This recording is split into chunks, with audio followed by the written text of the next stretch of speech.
Nestless YouTube channel. Oke, halo semuanya. Thank you udah luangin ya buat ikut workshop kita di siang hari ini.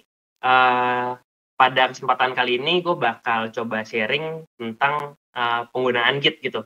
Mungkin kalau di sini pesertanya itu udah kebanyakan dari tim developer ya, mungkin udah cukup familiar sama pengimplementasian Git selama kalian di Esselis gitu atau mungkin di company sebelumnya.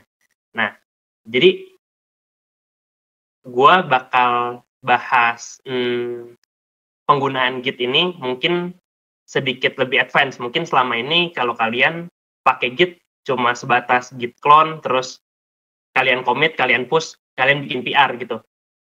Gue di sini bakal coba gali lebih dalam tentang penggunaan si Git ini, gitu ya.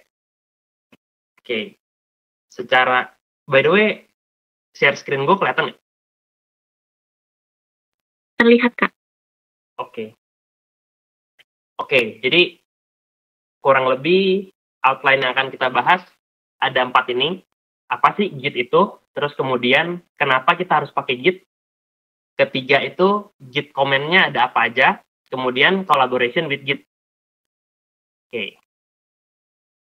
Oke, mungkin teman-teman di sini udah tahu semua ya. Git itu merupakan salah satu tools buat version control di project yang kita gunakan. Nah, si Git sendiri diciptain oleh Linus Torvalds pada tahun 2005. Jadi sebenarnya version control ini nggak hanya Git aja, gitu tools-toolsnya ya. Ada banyak tools-tools lain yang bisa kita gunakan. Seperti Mercurial, terus ada juga Bitbucket. AWS pun punya produknya sendiri untuk version control. Nah, jadi si version control system ini bertugas tuh untuk mencatat setiap perubahan yang ada di file project yang kita kerjakan. Jadi si version control ini sifatnya adalah mantau nih perubahan-perubahan yang ada di file kalian yang ada di dalam sebuah project itu kayak gimana. Jadi once kalian butuh tahu historinya, kalian bisa lihat dari si version control ini. Anggapannya gini, kalau misalnya ini buat orang awam ya yang bukan dev.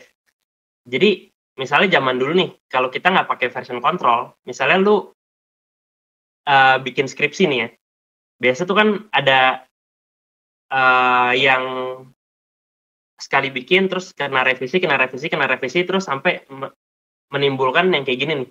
Dia skripsi, terus skripsi ref 2, sampai banyak lah gitu versinya ya. Jadi lu kayak dari filenya itu lu save as, lu bikin file baru, biar menjadi sebuah pembeda gitu. Nah, sedangkan dengan kita menggunakan version control, sebenarnya secara aktual, data atau file yang disimpan itu tetap satu. Namun, secara history changes-nya itu akan tersimpan di database-nya si version control itu sendiri. Jadi kita dengan menggunakan si version control ini, kita nggak perlu sampai kayak zaman dahulu kala gitu ya, lu mau bikin beberapa file yang ada revisinya, lu harus save as, lu bikin file baru, lu rename. Nah, dengan memanfaatkan si version control system ini, jadi kita bisa mempermudah hidup kita lah. Gitu. Nah, kenapa harus pakai Git? Mungkin kurang lebih sama seperti yang gue jelasin barusan ya, ini akan mempermudah kita dalam memanage file yang ada di project kita. Terus kemudian juga mempermudah ketika kita mau kolaborasi dalam sebuah tim. Ya lu bayangin ketika lu nggak pakai version control system ini, zaman dahulu kala gitu ya, lu ketika ngerjain sebuah project harus gimana? Antara lu upload ke sebuah drive atau lu pakai flash disk pindah-pindahan gitu. Kayak kan nggak efisien banget ya.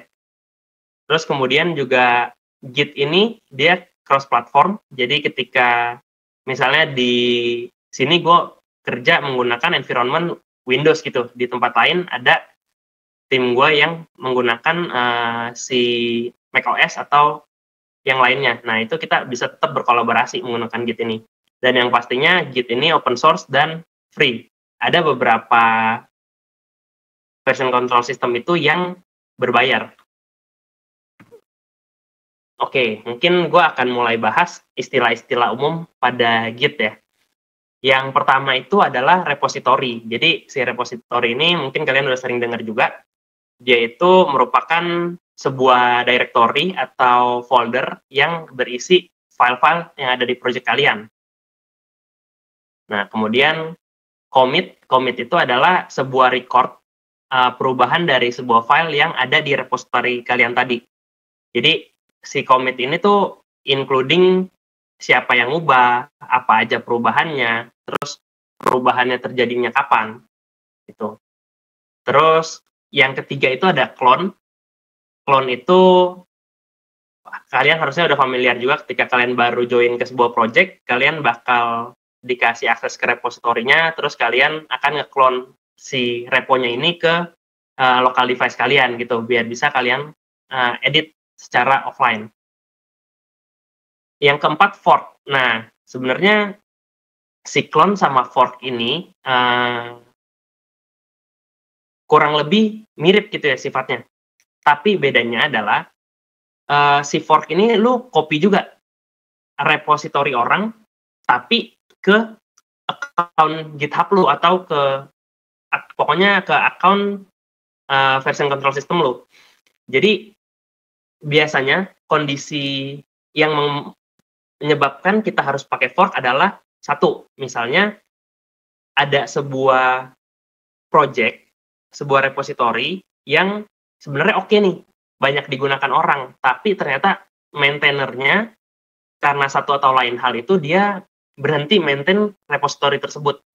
Jadi kalian secara otomatis kan lu sebuah project open source, ketika lo berkontribusi di situ tapi maintainernya udah nggak ada, lo nggak bakal bisa naikin fitur itu ke mainnya. Jadi lo akan tarik si repo lamanya itu, lo fork dan membuat satu repository open source yang baru. Jadi yang akan ngeset kalian sebagai owner barunya. Salah satu case penggunaan fork itu kurang lebih kayak gitu. Kemudian remote itu adalah versi repository kita yang tersimpan di servernya Git.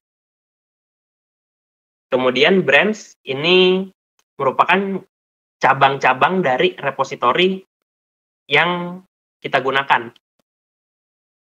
Kemudian ada merge, ini proses menggabungkan file yang sudah diubah dari suatu branch ke branch lainnya di dalam satu repository. Kemudian ada pull request. Di sini pull request itu biasa kita gunakan ketika kita udah buat perubahan, kita mau notif si maintainer atau owner dari repository tersebut buat, oh gue ada perubahan ini loh. Di situ kita bisa set buat minta review dan sebagainya. Itu. Kemudian ada issue. Di issue ini kita bisa menyampaikan saran, pertanyaan, atau misalnya ada, oh kayaknya ada bug deh di fitur ini. Nah, itu kita bisa submit lewat si fitur issue. Oke, mungkin gue langsung akses GitHub aja.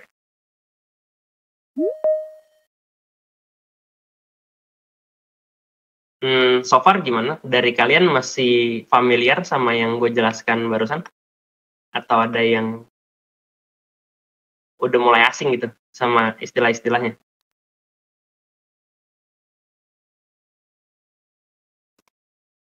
Masih familiar kok. Masih familiar ya? Oke. Oke, jadi gue bakal show di sini. Ini penampilannya nih ya. Kalau kebetulan di sini kita pakai GitHub. Ketika kita mau membuat sebuah repository baru, kita bisa akses dari yang menu utamanya si GitHub tadi. Terus langsung ke new repo nih di sini. Di sini kita bisa set owner dari repository-nya itu siapa gitu ya. Kebetulan di sini gue sendiri sama organization si list. Nah, terus di sini kita masukin nama repository-nya, misalnya demo Git 2024. Oke.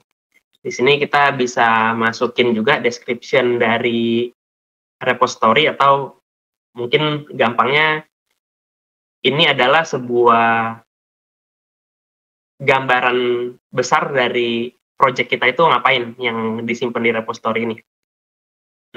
Simple project.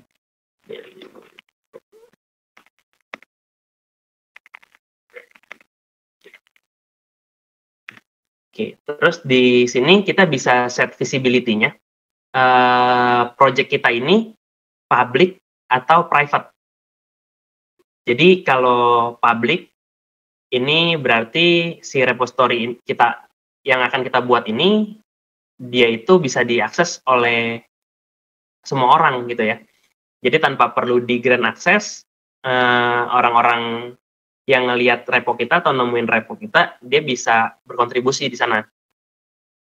Nah, kemudian kalau yang private, ini ya mostly project-project kita di SLDIS menggunakan yang visibility-nya private. Jadi ketika kita mau akses reponya itu butuh di grant dulu aksesnya gitu ya. Mungkin di sini gue akan set dulu jadi private. Terus kemudian di sini ada optional add a readme file. Si readme file ini sendiri berfungsi biasanya ketika kita join ke sebuah project, kita buka reponya, itu kan biasa ada deskripsi yang lebih detailnya tuh, kayak step-step yang harus dilakukan apa, terus misalnya SDK atau IDE yang perlu di-download itu apa, biasa dicantumin di readme file. Gitu. Terus kemudian ada git ignore. Git ignore ini berfungsi untuk mengexclude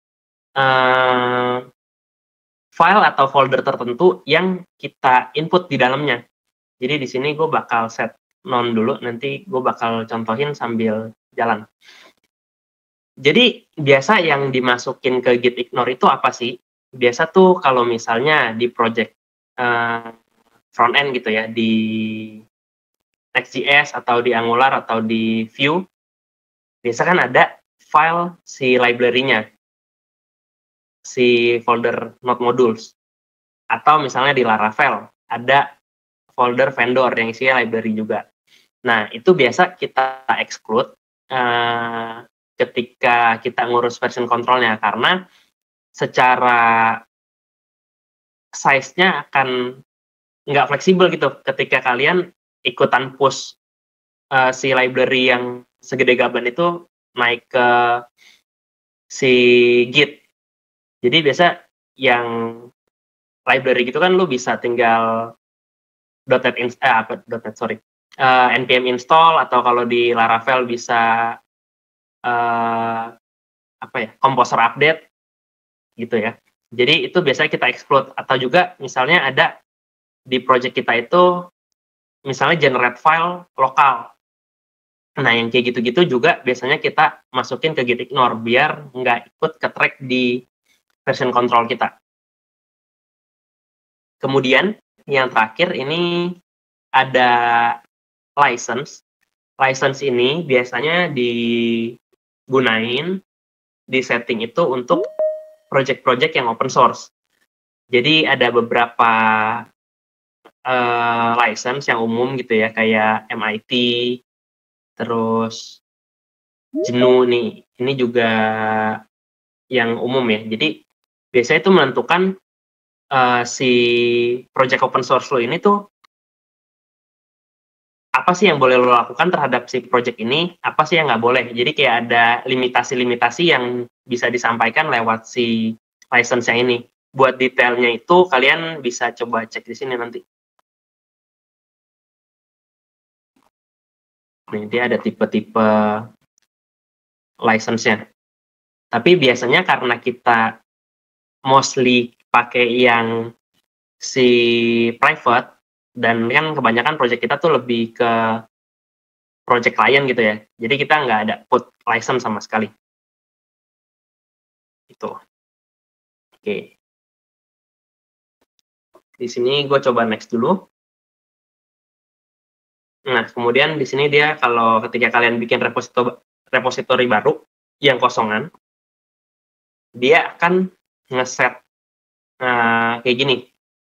Dia kasih tutorialnya lah, step by stepnya sampai kalian bisa nge-push project kalian ke repo yang baru kalian buat tadi. Oke, di sini kita coba langsung aja ya.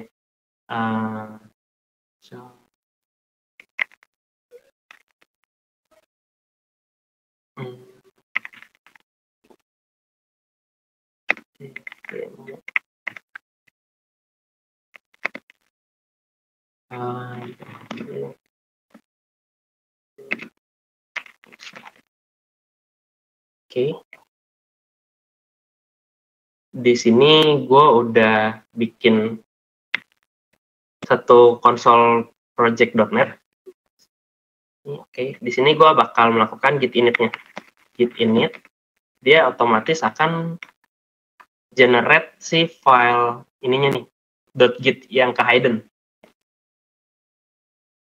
Gitu ya. Nah, kalau misalnya kita lihat git status, di sini dia udah ada untracked file nih, si program.cs, demo.csprot, sama si obj, si foldernya itu. Nah, di sini gue bakal coba bikin. Jadi teks.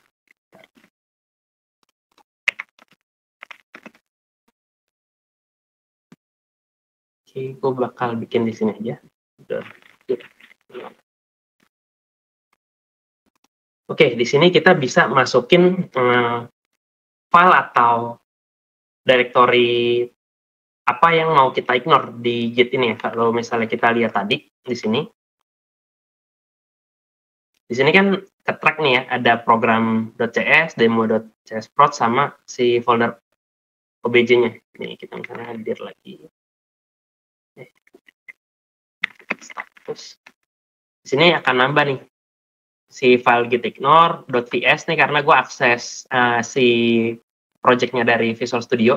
Terus ada tambahan si student model yang tadi gue buat.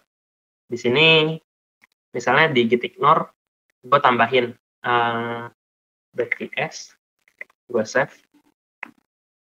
Kalau kita git status lagi, si .vs-nya ini yang tadi ada di atas nih, udah nggak ada di bagian apa namanya, di bagian bawah nih ketika udah kita include tadi di gitignore. Nah, mungkin gue akan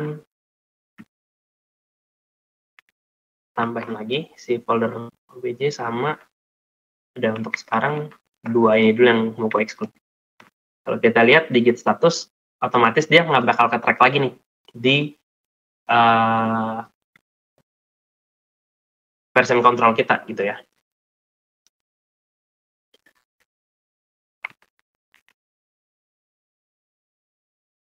Oke, kita balik ke PPT dulu. Nah, di dalam sebuah project nih ya, ketika kita menggunakan Git atau version control lainnya, itu ada 3 kondisi file. Itu. Pertama, dia modified. Modified ini jadi si perubahannya ini terjadi di local device kalian nih. Kalian ngerjain sebuah fitur, kalian nambah sebuah file, kalian ngubah file yang udah ada, kalian save di local device kalian. Itu statusnya dia sebagai yang conditionnya modified.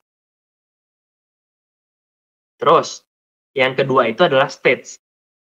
States ini perubahan yang terjadi di lokal kalian tadi, itu anggapannya kalian track buat nantinya kalian simpan itu perubahannya ke si Git. Kemudian yang ketiga itu committed. Jadi biasa kan kalian kasih commit message terus commit. Nah, jadi anggapannya itu kalian udah memantapkan diri kalian gitu ya. Ini file yang gue ubah, ini udah fix, mau gue simpan versi ini ke si Git-nya. Jadi itu yang si committed. Jadi kalau misalnya biasa kalian dari Visual Studio gitu ya.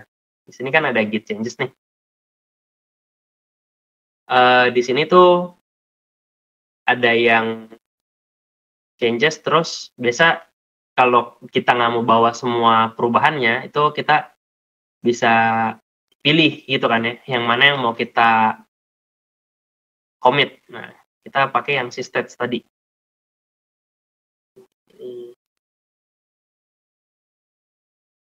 Nah, dia bakal jadi kayak gini nih. Dia masuk ke stats changes. Kalau misalnya kita lihat di Git status, dia bakal munculnya kayak gini nih. Yang untrack itu yang tadi belum kita stats, kemudian yang di atas ini yang hijau, itu file yang udah kita stats, tapi posisinya di sini dia belum di commit ya. Jadi let's say nih, itu kan tadi lewat si UI-nya Visual Studio ya. Kalau misalnya kita pakai command line, itu kita bisa tambahin sendiri git add. Misalnya tadi apa ya, si .gitignore-nya. Nah, misalnya kita lihat lagi di status. Nah, udah ke stats nih si gitignore-nya. Gitu. Terus misalnya kita mau unstats git rm, terus kalau kita cek lagi di git status, nah dia udah nggak di stats lagi nih si .gitignore-nya, gitu ya. Dan untuk git add sendiri, dia bisa juga menggunakan beberapa variasi gitu. Misalnya gue remove dulu deh nih student model. Di sini kan udah gue keluarin semuanya, gue untrack. Ada si program.cs sama student model gitu ya. Di sini kita bisa kayak gini, git add-nya itu berdasarkan extension filenya. Misalnya kalau kita mau coba di sini, gue mau yang C#.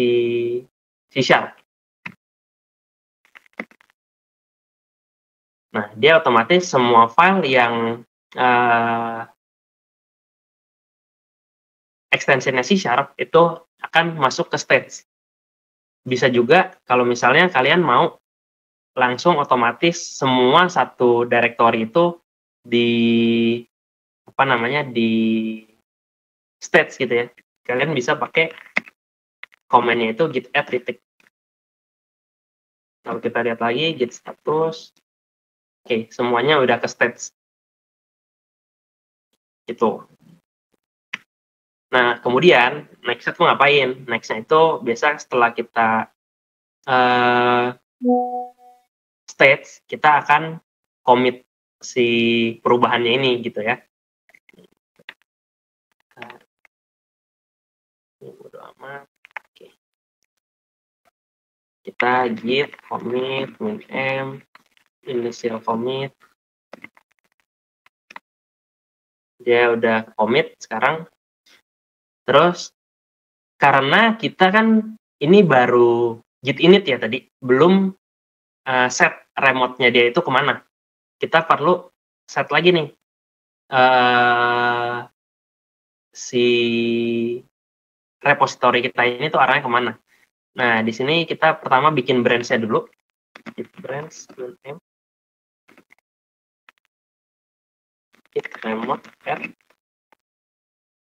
origin, terus ini. Nah, git remote add origin ini tuh fungsinya adalah gini. Git remote add itu adalah si komennya si git. Origin ini adalah naming yang kita set. Jadi ini nggak harus origin ya. Kalian set nama lain juga nggak masalah. Misalnya git remote add as list gitu. Itu nggak masalah, ini bisa. Jadi biasa mungkin kalau yang di project TAM gitu ya, familiar, ketika kita kerja di dua environment. Jadi ada GitHub-nya Eseli sendiri, ada GitLab-nya si Tam gitu. Nah, biasa kita untuk proses sinkronisasinya itu kurang lebih kayak gini. Jadi dalam satu repository kita nanti akan ada 2 remote, si reponya Eselis dan reponya Tam. Jadi misalnya gue contohin gimana ya, kita bikin repo baru lagi. Kita bikin repo baru lagi.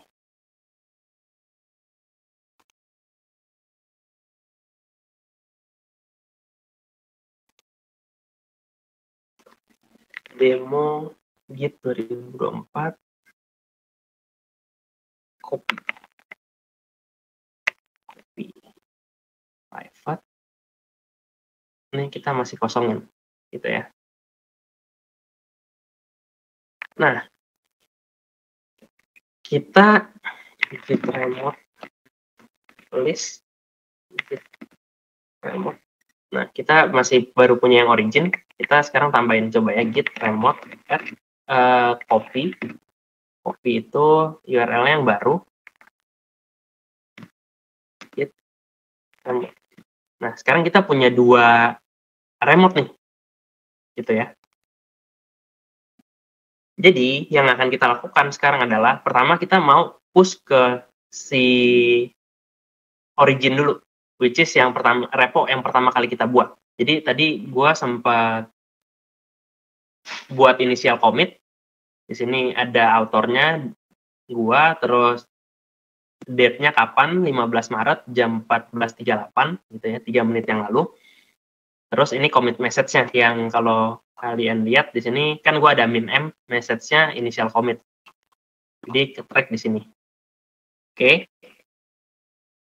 Nah, di sini terus ada commit ID-nya juga nih. Ini bakal kepake nantinya, gue bakal bahas juga. Sekarang kita git push min u ke origin main. Nah, sekarang kalau kita lihat, si branch main yang gue buat tadi, itu udah ada nih di mana sih?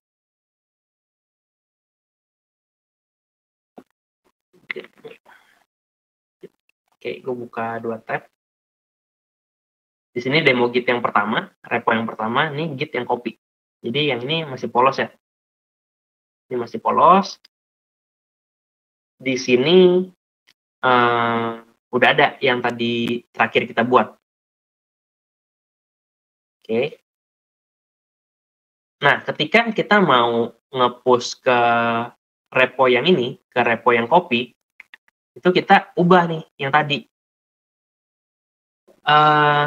Tadi kan kita git push min u nih upstream ke origin, which is origin itu adalah repository kita yang pertama, si yang GitHub demo git 2024 yang di sini nih.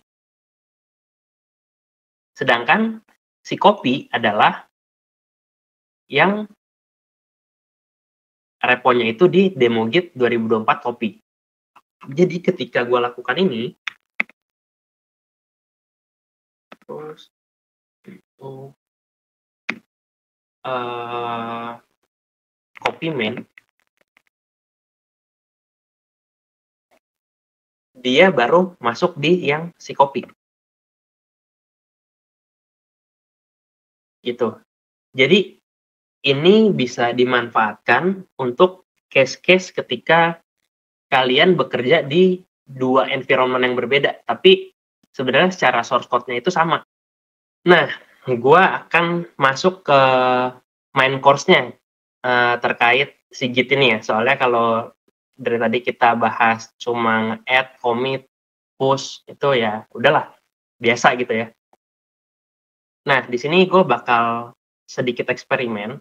Jadi gue akan coba bikin changes dulu. Misalnya di gue tambahin dulu add folder, misalnya model.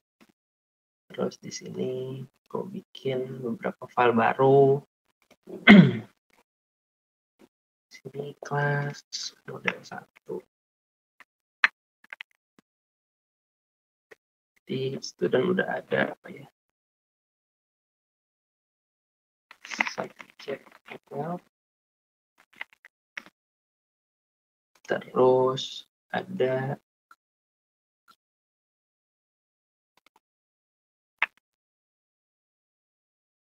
well. Oke. Gua save dulu.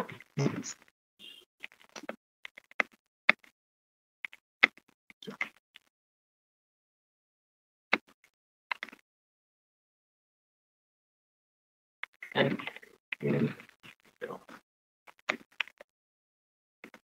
hit post.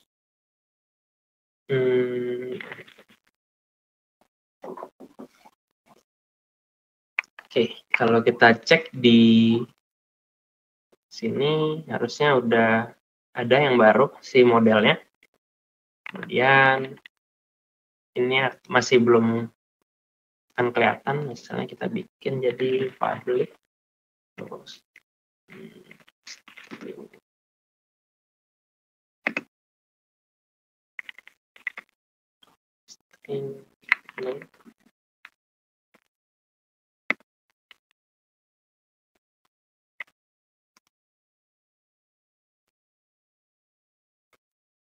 kita set label aja.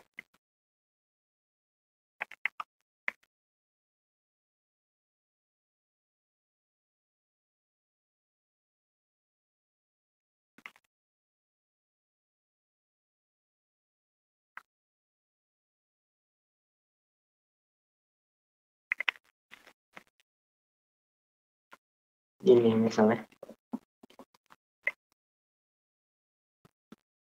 Terus gue commit lagi nih.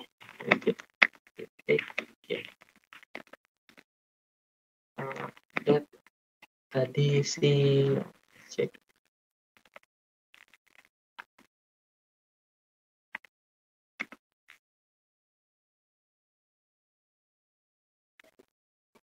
log, oke. Di sini gue coba bikin branch baru. Branch dari main.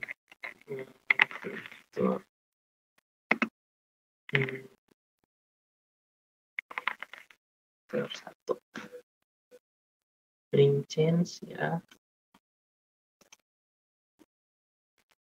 Terus misalnya gue ubah lagi nih. Tipenya dia jadi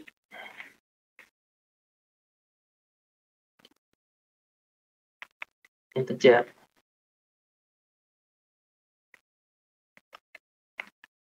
Terus kita cek dulu status. Ini posisinya kita udah berubah ya ke si branch-nya fitur 1.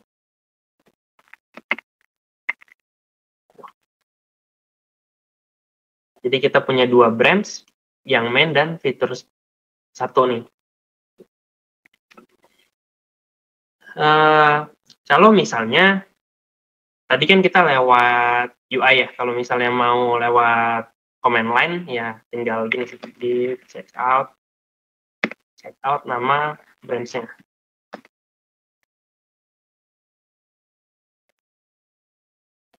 Tuh, oke. Dia udah pindah ke si branch main gitu. Oke. Gue balik lagi checkout.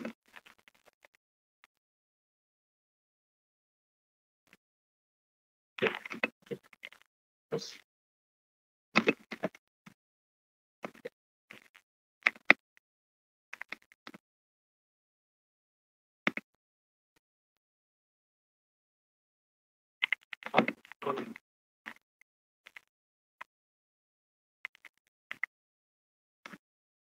oh iya, sama gue mau reminder gitu ya buat teman-teman dev. Ketika kalian bikin commit message, please gitu ya, jangan. Yang sering gue temuin adalah kayak message-nya nggak jelas gitu loh. Lu update banyak file nih, terus kayak cuma kasih commit message-nya fix, update, hotfix, kayak nggak membantu gitu loh. Ketika lu minta itu di-review sama dev lead kalian atau sama arsitek kalian, itu akan kayak mempersulit lah gitu untuk memahami, konteks perubahan lu. Jadi, kalau misalnya, kalian bingung nih mau bikin commit message apa, kalian bisa sekarang udah bisa manfaatin juga kayak fitur-fiturnya si GitHub Copilot atau nggak pakai ChatGPT ya, at least lebih indah lah gitu, mempermudah kehidupan yang lain. Jangan kasih commit message cuma fix fix fix. Itu sering banget gue temuin di project, apalagi yang lama-lama. Jangan diikutin yang kayak gitu-gitu ya. Oke, di sini kita lihat, ya, gue udah ada update type on si object model. Oke. Oke, balik lagi ke si komen git log. Git log ini kan dia adalah secara history dari si current brand sekalian ya. Nah, ini kan tadi berdasarkan brand sekalian gitu ya, brand yang kalian yang ada. Tapi bisa juga kalau kita mau lihat historinya itu berdasarkan nama filenya, bisa. Misalnya git log. Tadi apa? Object model.cs. Tapi intinya ya udahlah, ini kan pakai command line, kalian bisa lihat juga dari ininya. Kalau mau lebih gampang kan biasa kita dari Visual Studio bisa lihat nih view history perubahan filenya. Jadi di awalnya itu gimana, terus kalian bisa compare pakai si apa namanya si previous history-nya, perubahannya apa. Kalau misalnya di CLI-nya itu bisa pakainya si git diff.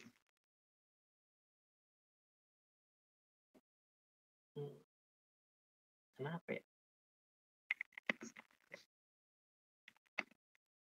Diff biasanya kita pakai yang compare-nya itu dengan si commit ID. Git diff-nya itu, jadi kan current kita tuh head-nya sekarang ada di yang commit terakhir nih ya, update type on object model C#. Di sini kita bisa compare dengan commit sebelumnya. Jadi dia bisa munculin kalau di CLI-nya kayak gini, dia ngubah yang awalnya string name jadi integer name gitu.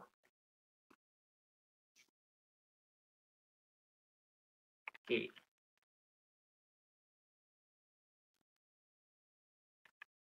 Nah, gue pengen demoin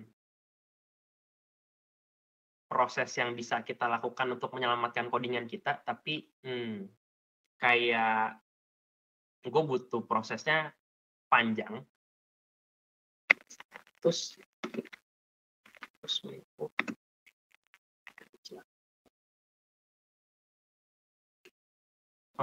investment origin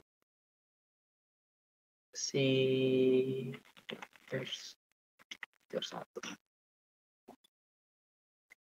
Oke, di sini gue udah punya satu branch baru yang udah naik ke reponya si demo Git 2024. Jadi sekarang kita punya 2 branch, main dan feature 1 gitu ya. Di sini gue bakal bikin pull request. Oke, di sini kita bikin pull request.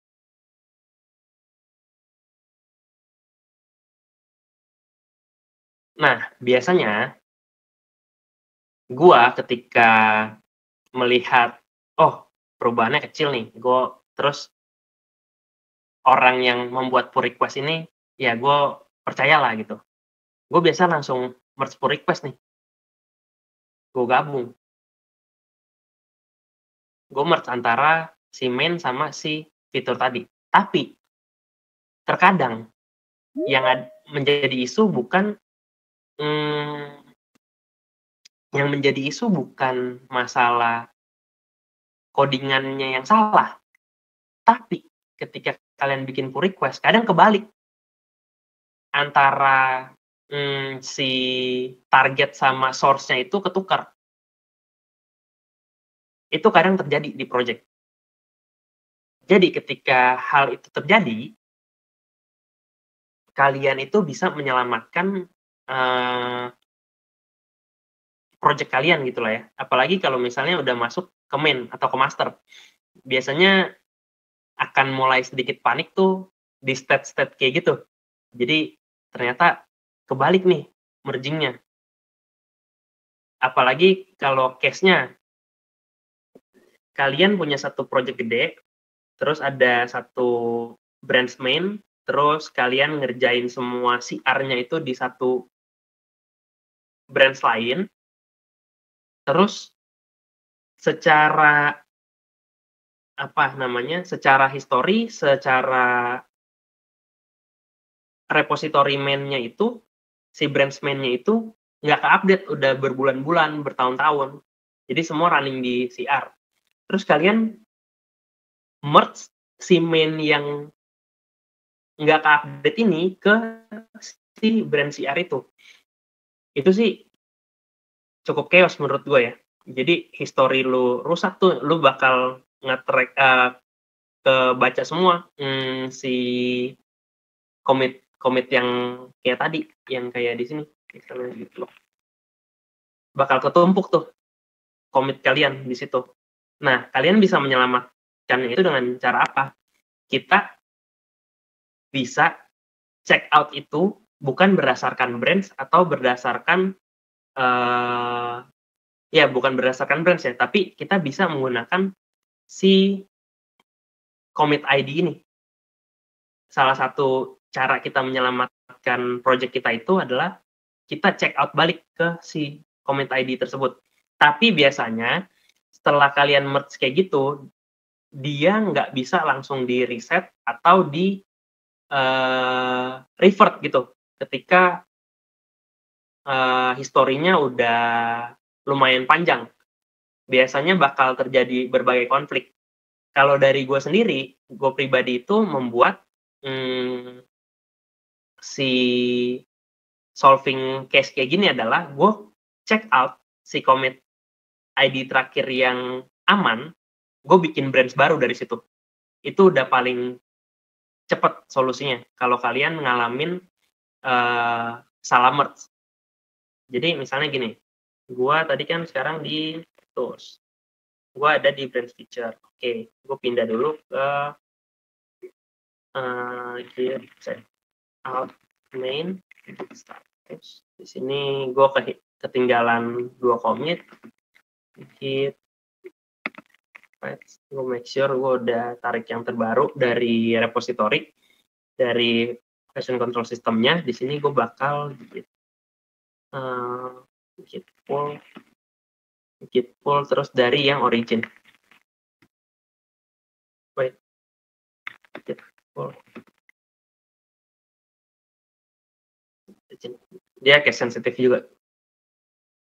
Oke, gue udah narik yang baru. Jadi kalau kita lihat lagi di sini git status gue udah di main. Git log. Oke, di sini kita udah sempat merging tadi ya dengan si yang update object model. Gua pengen balik ke versi awal. Gue bisa kayak gini ke versi commit sebelumnya. Jadi git check out, kalian masukin si commit ID-nya. Oke. Terus. Nah, kalau kalian cek, dia secara posisi itu ada di commit terakhir. Gitu. Jadi kalau misalnya di sini kalian lihat nih, dia masuknya ke yang di attach. Nah, ini tuh salah satu cara yang biasanya gue lakukan untuk menyelamatkan project yang mengalami salah merging. Gitu. Tapi kalau misalnya lu salah merge cuma karena branch fitur lu ke branch CR lu, itu biasa kita bisa pakai yang git revert. Itu akan lebih simple, karena dia emang cuma ada satu commit yang perlu dibalikin. Itu no issue. Tapi yang issue tuh yang kayak gini. Jadi satu repo yang udah lama nggak ke-maintain sama satu repo yang udah jalan panjang banget, terus kalian merging itu. Itu biasanya bakal timbul potensi konflik yang lebih banyak. Iya, sama paling gue mau mengingatkan buat teman-teman, kalau misalnya kita ngerjain sebuah fitur, misalnya sebelum kita PR itu ke main-nya atau ke branch utama yang kalian pakai buat ketika kalian mau ngerjain, dibiasain dulu kalian merge from gitu. Jadi at least misalnya kan kalian satu tim nih, ada 5 developer. Ada teman kalian yang udah ngerjain fitur yang kelar duluan dan udah di-merge ke main, ke si sumber branch-nya yang buat CR kalian itu.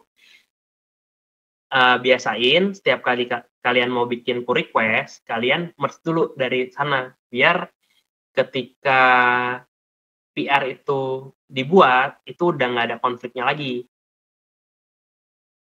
Itu. Jadi dengan demikian tuh kalian bisa lebih hemat waktu lah.